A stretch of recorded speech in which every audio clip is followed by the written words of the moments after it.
大家好，我係沙奇，歡迎大家收睇 YouTube 18賽馬台。今日嘅沙田日賽呢嘅賽事都非常之精彩喎。首先呢，就係有浪漫勇士跑啦，亦都有毛顯東初戰一級賽喎。然之後仲有4歲系列嘅第二關啊，香港經典杯小鳥天堂呢就大戰呢個數字天文。淨係呢幾樣呢都已經夠晒話題。咁所以呢，今日呢，如果大家有時間呢，都可以入下馬場欣賞下精彩嘅賽事喎。但係而家雖然呢就有啲雨粉啊咁樣啦，尋日都咁，今日就話唔落雨嘅喎。咁啊，信佢講啦，應該可能就再冇咁多雨粉啊等等。但係嗰個雨粉呢，雖然密少少，我諗都影響唔到沙田馬場嘅嗰個跑道嘅，因為唔係傾盆大雨嗰啲嘛。咁所以嗰個場地呢 B+2 跑道呢，暫時以內欄係好啲啊，咁啊貼欄手好位咁樣嘅角度去解碼先。好嗱，咁首先同大家即刻咧講一講第9場嘅經典杯先。香港經典杯呢一場呢，就睇咗啲檔位之後呢，嗰啲高分同埋有實力嘅馬都全部排晒內檔，咁所以我諗呢場想爆都難㗎啦。小鳥天堂呢，上次個衝勁咁勁啊，今次仲排過3檔。其實一樣都可以守好位啦，跟住衝上嚟，我預計佢守喺啲第6、第7位啦。數字天文大家都諗㗎啦，11檔得佢放頭，或者就算唔係得佢放頭都好，呢隻馬次次快步速返嚟，再開快末段㗎嘛，咁佢咪照拱出嚟放頭咯，一定係咁㗎啦，我諗出閘順利就得㗎啦。瑞盛人生上次同大家講過啦，佢輸咗喺個3碟嗰度啊嘛，全程。咁今次4檔我諗唔會3碟啦，咁所以應該佢會跑返好啲啦，比上一場有機會入圍㗎啦。今次瑞盛人生睇上次嘅走勢，反先小鳥天堂就未必，因為始終你話就話蝕3碟啫，但係人哋同你個衝勢真係爭好遠㗎嘛。咁淨係一個內檔，我諗唔能夠令到大家收復幾個馬位啩。咁不過入圍呢就有機會嘅。咁當然啦，有好多人都估呢，我睇下。潘頓呢排喺小鳥天堂外面個檔位，一隻3檔，一隻4檔，估佢會塞住人哋啊！唔知會唔會啦，但係佢係中意咁樣跑嘅。講真，真係即係騎師啊，講緊騎嗰個啊，佢係中意咁樣去封住人哋隻馬嘅一直。咁睇下會唔會整啲咁嘢啦？但係我諗呢，何澤堯自己都有諗過呢一個形勢嘅，係啦，咁所以未必俾佢封得到嘅，其實。白鹿金剛上次嗰個檔位差，所以要擺後，咁啊衝得唔好。2檔今次又擺返喺前面咯，可以或者擺前少少啦。我預計佢今次會守喺啲包廂位置，唔會再留咁後。咁如果佢守前咗，即係擺前咗，會個衝勁冇咁好呢？有可能㗎喎，真係。晒冷上次因為檔位形勢啦，但係其實雖然佢今次14檔就啦，巴道一定同你3碟㗎啦，唔使講㗎啦，四碟都有可能。咁但係個問題係佢試閘真係靚得好緊要。14檔會點跑呢？如果唯一克服14檔嘅就係跟住數字天文埋嚟咯，拱喺前面放頭，冇第二個跑法㗎啦，一係就留到最後咯。第二個跑法，如果以巴道正常跑法，一定係3、4碟嘅。咁所以如果要買呢隻馬呢，你要搏佢跟數字天文一齊埋，一係就留到最後。但係留到最後未必好嘅喎，因為 B+2 跑道留到最後又要攞出去衝，喺入面有濕嘅，咁所以有少少難跑嘅隻晒冷。其實美麗星神上次俾佢阻人，所以俾佢入到圍啦。今次9檔佢都逼住要擺前嘅，擺後又係3碟嘅麥道朗。咁所以呢隻仲難跑。其實我想講。今次呢個入圍機會呢，我就覺得冇咁大啦。美麗星神，好 B 之宇宙啊、天星啊、線路滿貫呢啲呢都揀唔到㗎啦。嗱，一定超呢，俾佢咁啱呢，攞到少少分呢，咁啊跑呢一場，亦都有啲馬就冇報名啦。咁但係呢隻馬講真，3班都係喺度掙扎緊咁嘅感覺，咁所以我諗都揀唔到啦。紫荊盛世上次衝到好勁啦，但係驗完咁弱之後，今次好難揀嘅喎，咁樣係咪？咁所以呢隻都擺低啦。幸運派彩成日啲形勢唔好都衝上嚟嘅。咁但係奧爾文跑大賽仲要8檔，又係三碟啦。呢隻馬成日三碟㗎。咁點樣走位都好啦，我諗呢隻馬止於衝近咯，即係可能啲第五、第六咁咯。最多人諗呢，亦都拗爆頭，一定係呢隻12號一生好彩㗎啦，因為成日都衝得勁，外檔蝕又唔怕。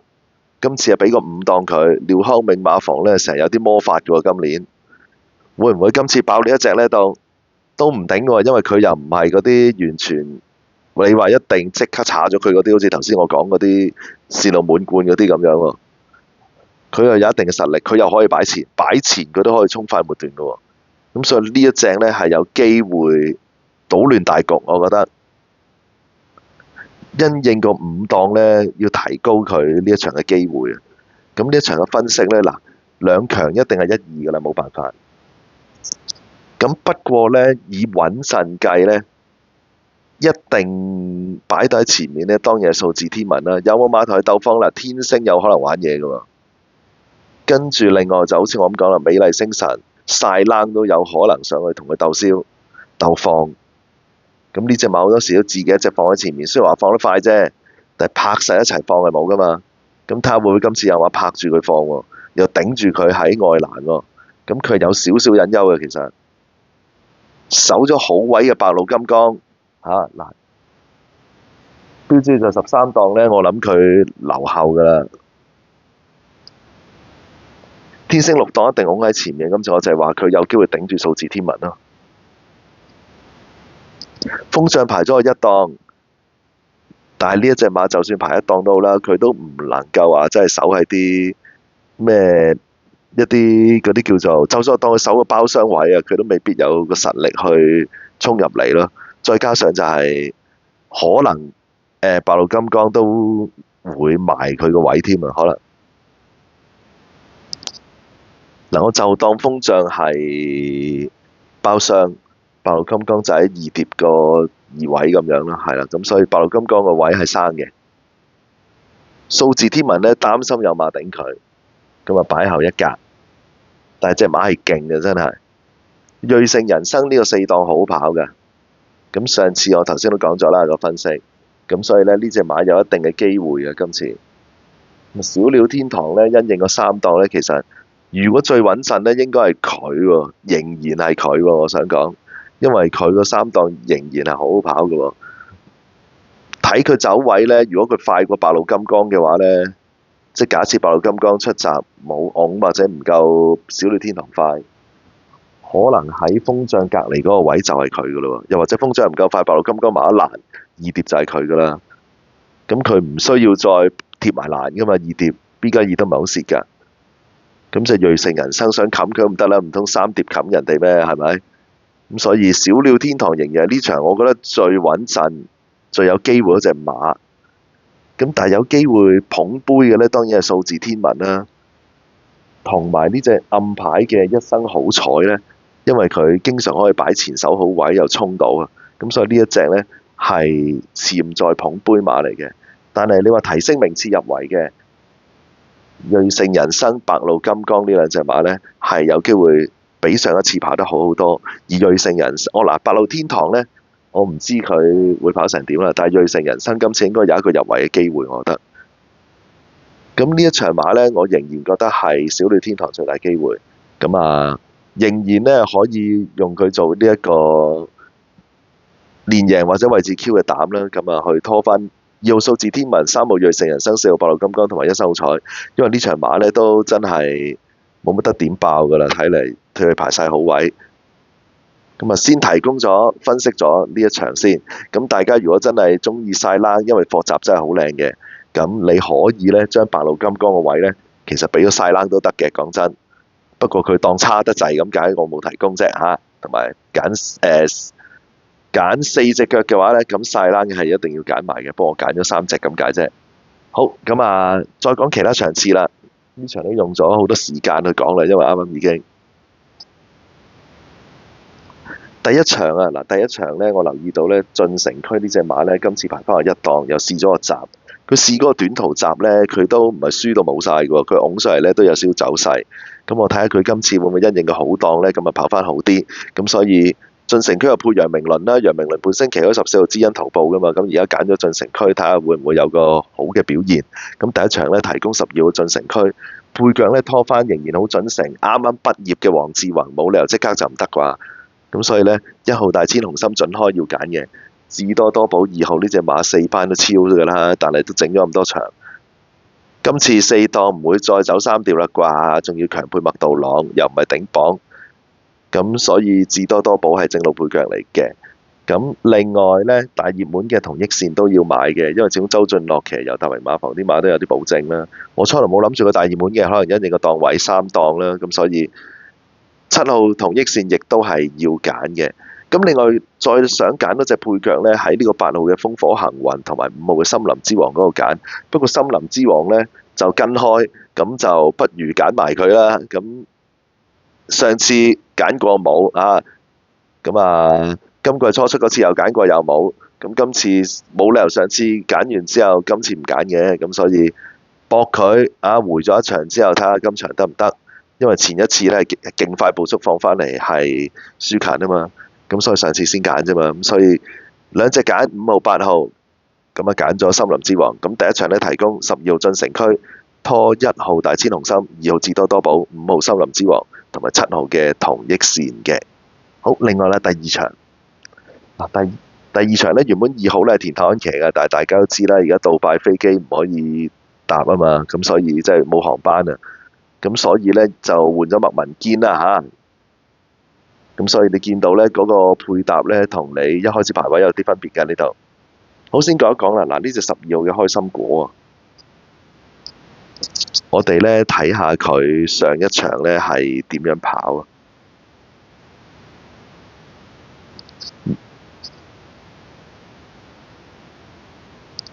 上一次呢，佢跑嚟7啦，沙田1400。嗱，佢嗰個第7名呢係艾少禮騎嘅，擺到好後嘅，佢喺呢一個沿途嘅走位嗰度。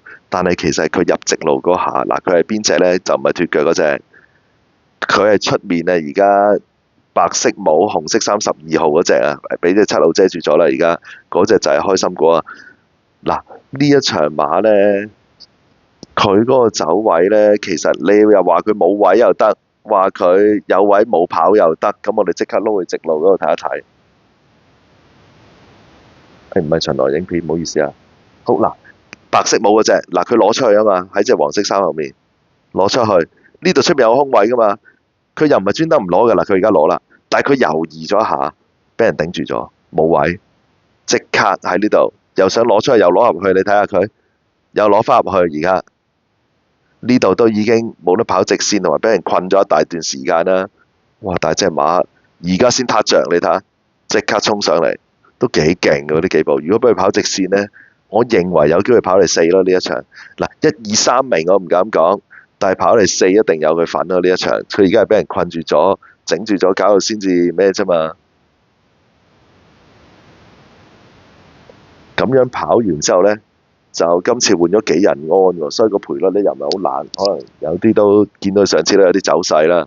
但係佢個走勢呢，個走位係奇奇怪怪嘅，講真。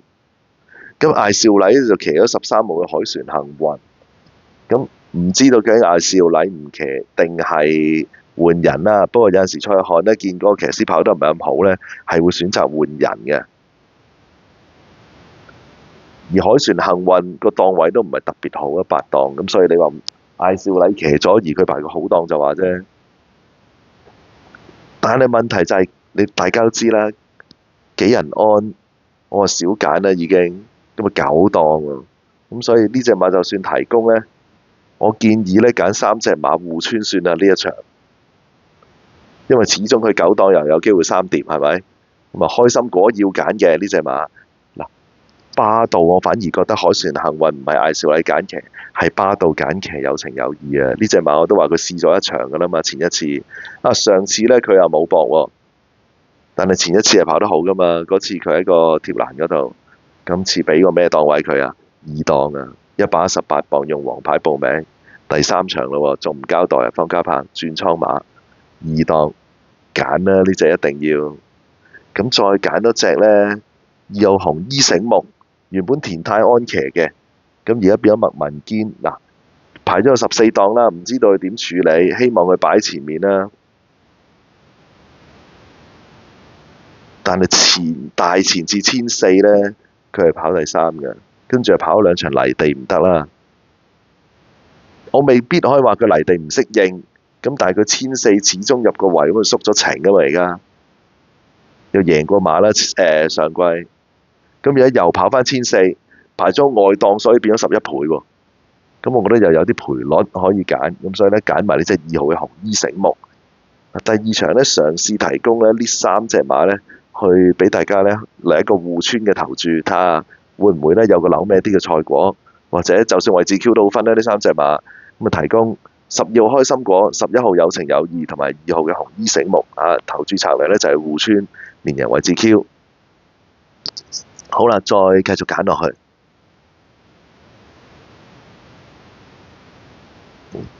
第8場啊，嗱第8場馬呢，我覺得兩強啦，大家都見到啦，4號扶搖西徑、6號志滿同行，就當佢兩強先。我哋呢就揀隻馬呢去拖翻佢哋轉頭啊！嗱，3號巴基之星呢，上次有18倍啦，佢有落飛嘅，其實上次，但係個問題係真係揀佢唔到啊！上次，因為隻馬之前又唔係跑得咁好。不過呢，今次點解再揀呢？即係點解會揀唔係再揀啊？今次點解會揀呢？因為其實上次呢個斯蘭呢，跑到後面啲場次入面嘅場地唔係咁好嘅，而呢隻馬我都冇諗過佢會喺入面仲可以跑條 Q 翻嚟嘅。隻超寫意喺入面跑完第6之後，第2場出翻呢，就啱啱出啦，贏馬嘅。而家佢竟然可以喺入面跑到第2喎，頂住出邊嗰隻健康快車衝上嚟，隻星月飛雲後上都過佢唔到㗎。咁我覺得佢又真係跑得幾好嘅。咁今次呢隻馬一定唔會熱㗎，因為11檔啊嘛。我覺得可以搏一搏呢隻馬呢。上次個不利地都跑得咁好，搏佢再搏多場，跑入嚟拖翻2隻熱門，3號巴基之星拖翻4號扶搖西徑、6號志滿同行，睇下會唔會有一個俾佢又跑到個第2，咁條連贏或者二重彩就好分啦。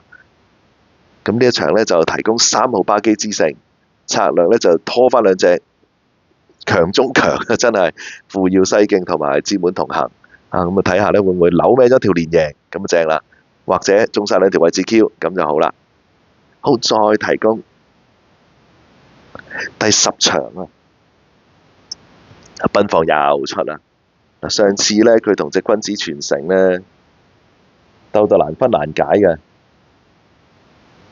最後呢，佢又跑咗個第2啦，又出唔到頭。咁啊，君子傳承啱啱就過咗佢啦。咁今次又對，佢係10檔，君子傳承係7檔。咁呢兩隻馬今次個機會係點樣呢？我只能夠擺佢哋做腳咯，因為首先君子傳承有機會3碟啦，奔放呢就因應個外檔呢可能有馬頂啦。雖然個前速都夠快嘅，但係佢始終都已經搏咗好多場啦嘛。調翻轉頭啦，發財先鋒呢，而家今次又俾翻個好檔佢呢，呢場一定要兼顧嘅又，因為上次呢，佢又係走咗不利場地，走咗入面啊等等，同埋又無端走去放頭呢，好多嘢都唔啱嘅。上次當佢冇跑過啦，咁佢前2次都仲跑緊第3噶嘛，或者第2噶嘛。咁所以呢，因應佢有班利呢，發財先鋒係要繼續揀嘅。不過呢，呢一場呢，我除咗發財先鋒之後呢，我係提供呢隻7號嘅愛心神驅啊，配咗周俊樂喎。今次嗱，本身係潘明輝騎開噶嘛，咁有機會潘明輝揀騎青雲龍區都未頂嘅，因為始終青雲龍區呢開始都跑得好啦。咁但係呢，愛心神驅呢隻馬呢，2000米呢個路程呢，其實佢係幾好嘅喎，講真。而上季呢 B+2 呢，大家睇到啦，佢都贏過馬㗎 B+2 2000米。咁今季一直未交代，因為首先上季係用得多啦，二嚟就係都要睇形勢啦。咁喺二班嗰度呢，又隻馬唔係好夠跑。咁今次呢，三班呢又跑翻，上次都係三班嘅。嗱，我就當佢今次呢跑呢個2000米呢個形勢呢，佢而家11檔呢就留後。周俊樂其實後上馬呢有一手嘅，我覺得或者今次呢換個後上好嘅騎師呢，俾佢喺後面打返上嚟，將隻馬都未頂。咁我覺得佢有23倍呢可以搏一搏呢隻愛心神驅，橫掂佢呢個路程有手本嚇，只不過因為個檔位同埋換咗人，咁所以呢，佢而家就冷到咁。大膽提供一下呢場呢，用愛心神驅嚟做膽，拖翻呢個首先係10號發財先鋒先。